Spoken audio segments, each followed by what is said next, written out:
안녕하세요. 콩당콩당의 보상이야기입니다. 오늘은 가족 일상생활 배상 책임보험에 관련된 내용으로 꾸며봤습니다. 한번 보실까요? A군은 또래의 아이들처럼 주변에서 흔히 볼 수 있는 활달하고 친구들과 교우관계가 정말 좋았던 중학생이었습니다. 어느 날 학교 수업을 마치고 친구 B군 집에서 함께 어울려 놀고 있을 때였습니다. A군이 물구나무서기 연습을 하고 있는 순간 다리를 잡고 있던 친구 B군이 장난친다며 뒤쪽으로 밀쳐서 넘어뜨렸습니다. 이로 인해 A군은 쿵 하고 넘어지면서 거실 대리석 바닥에 허리가 급격하게 강하게 충격되는 사건 사고가 발생하였습니다. 허리 부위에 극심한 통증을 느낀 A군은 B군의 어머니와 함께 응급실로 내원하였고 엑스레이와 MRI 방사선 검사 결과 흉추 압박 골절이라는 진단을 받게 되었습니다.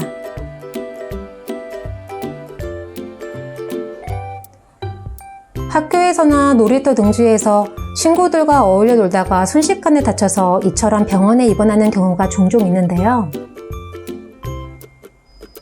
친구들과 어울려 놀다가 발생한 사고라도 그 원인 제공자가 있는 경우 피해를 입은 자에게 발생한 손해에 대한 손해배상 책임이 발생합니다.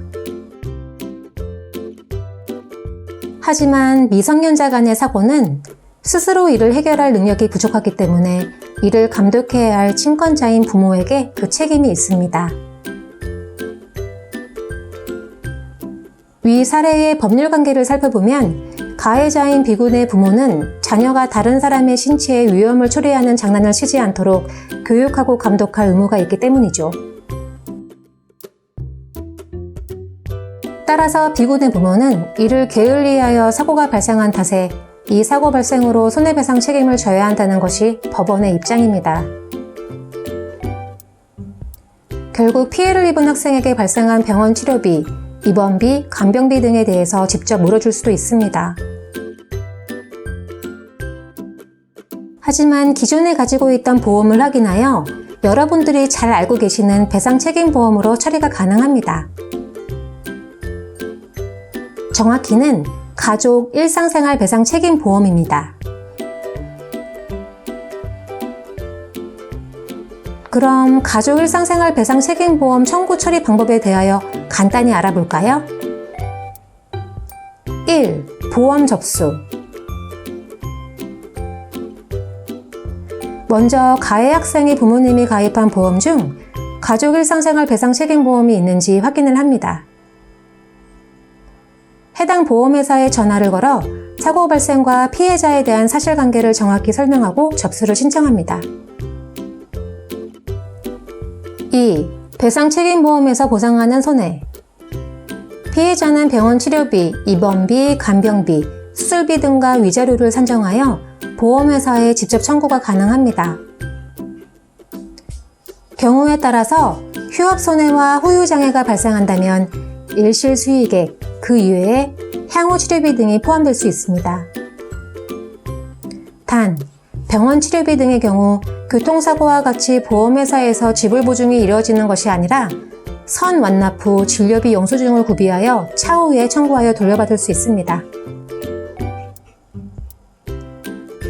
3. 중요한 사항. 가족 일상생활 배상책임보험의 특성상 피해자가 실제 입은 손해에 대한 보험금 보상금이 산정되며 담보한도 1억 원이 존재합니다. 피해자에게도 사고 발생에 관한 잘못이 있다면 이를 참작하여 손해보상금에 반영합니다.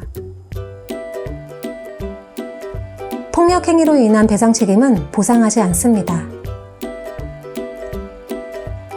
흉추 압박 골절의 경우 후유증, 즉 신체의 후유장애 장애 진단 내용에 대한 법률상 배상 책임도 부담하므로 반드시 확인할 필요가 있습니다.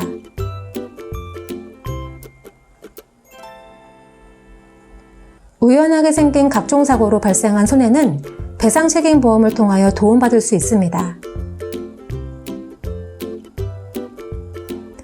개인보험에서 담보하는 가족 일상생활 배상책임보험만 있는 것은 아닙니다. 식당 식당이나 일반 가게와 같은 공중접객업소 등의 영업장소에서 발생한 신체, 사고에 대해서도 다양한 배상 책임 보험을 통하여 보상금, 보험금 지급으로 피해자의 손해보전이 가능합니다. 따라서 피해를 입은 즉시 사고 사실을 알리고 보험 접수를 요구하셔서 도움받으시길 바랍니다.